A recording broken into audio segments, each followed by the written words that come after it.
Pada pertemuan pertama kita akan membahas hukum membaca nun mati atau sukun dan tanwin. Apa itu nun mati dan tanwin? Nun mati atau nun sukun dalam rangkaian adalah seperti nun yang pada tulisan awal, tengah ataupun akhir. Dan tanwin adalah suara nun sukun atau bukan nun sukun tetapi bunyi suara nun sukun atau yang terdapat di akhir kata benda atau ismi.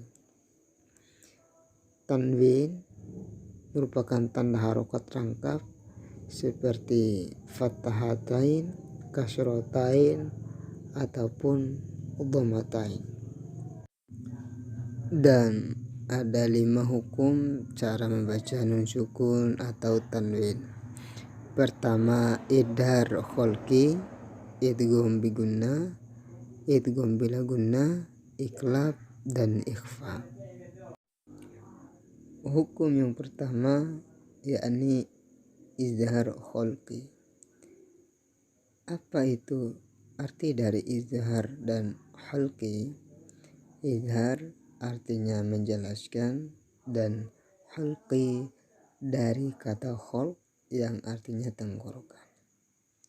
Kemudian hukum membacanya adalah apabila nun sukun atau nun mati atau tanwin bertemu dengan salah satu huruf izhar kholqi, maka cara membacanya harus terang, jelas dan tidak boleh berdengung ataupun samar. Contoh nun sukun bertemu dengan huruf izhar min ghillin, yanha, man a'ta, yanhituna, min khaufin, min alaqin. Kemudian contoh tanwin bertemu dengan huruf izhar seperti ajrun ghairu mamnun, salamun hiya, kufuwan ahad, ata'an hisaba, dzarratin khaira, jannatin aliyah.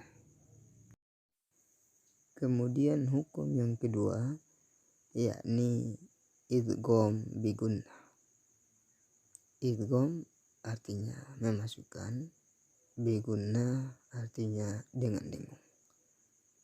Bagaimana hukum bacanya? Hukum bacanya adalah apabila nun mati atau nun sukun atau tanwin bertemu salah satu huruf yang 4, maka cara membacanya adalah memasukkan menjadi satu dengan huruf sesudahnya atau ditasdidkan dan dengan berdengung. Contoh bacaan nun mati, may ya'mal min ni'mah mim masyad min waraihim. Kemudian cara bacaan tanwin bertemu dengan huruf idgham bigunnah, mathalan yudillu taubatan nasuha, hijaratan min sijil, malau wa'addada. Kemudian hukum yang ketiga adalah idgham bila gunnah. Idgham bila gunnah artinya memasukkan dengan tidak berdengung. Hukum membacanya adalah jika nun mati atau sukun atau tanwin bertemu dengan salah satu huruf dan wajib dimasukkan dengan tidak berdengung. Contoh nun mati bertemu dengan huruf la. Illam taf'al dibaca illam taf'al, tidak boleh dibaca in lam taf'al. Bunyi nun sukun menjadi satu dengan lam dalam kata. Contoh yang kedua, nun bertemu dengan roh. Mir rabbika dibaca mir rabbika dan bukan min rabbika. Bunyi nun sukun pada kata diidghamkan menjadi satu dengan ro dalam kata. Misal lain, khairul laka syaitanir rajim la illam yantah mir rahiq. Hukum yang keempat yakni iklab. Iklab artinya menukar atau mengganti. Hukum membacanya adalah jika nun mati atau tanwin bertemu dengan huruf ba, cara membacanya dengan menyuarakan menjadi suara mim dengan merapatkan dua bibir serta berdengung. Contoh nun sukun bertemu dengan ba, amburika. Tidak boleh dibaca anburika, tetapi dibaca amburika. Contoh tanwin bertemu dengan ba seperti amadam ba'ida. Tidak dibaca amadan ba'ida, tetapi harus dibaca amadam ba'idan.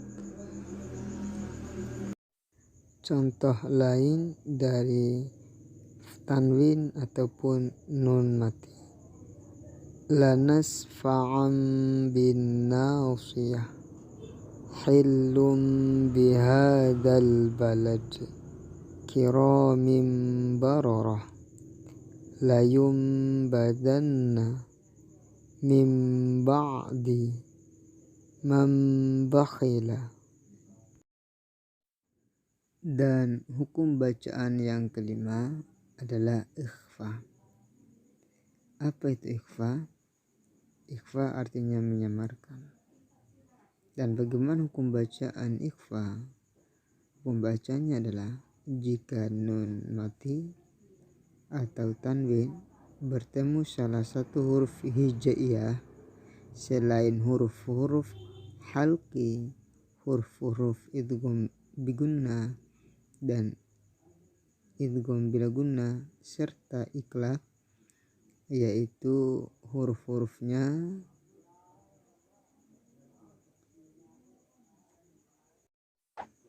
maka cara membacanya adalah suara nun maupun tanwin masih tetap terdengar tetapi samar antara idhar dan idgham. Lagi pula terus bersambung dengan makhraj huruf berikutnya sehingga kedengarannya berbunyi dengung seperti jika bertemu huruf kaf, qaf, fa, zo ataupun za. Ada kalanya juga berbunyi jika bertemu dengan huruf ja, po, bo, da ataupun ta. Sebagai contoh bacaan minkum, tidak boleh dibaca minkum, tetapi harus dibaca minkum. Kemudian contoh yang kedua, liman sya'a, tidak diperkenankan dibaca liman sya'a, tetapi harus dibaca liman sya'a. Contoh yang lain, wala antum man saqulat min ju' man dassaha فأنذرتكم أنزلنا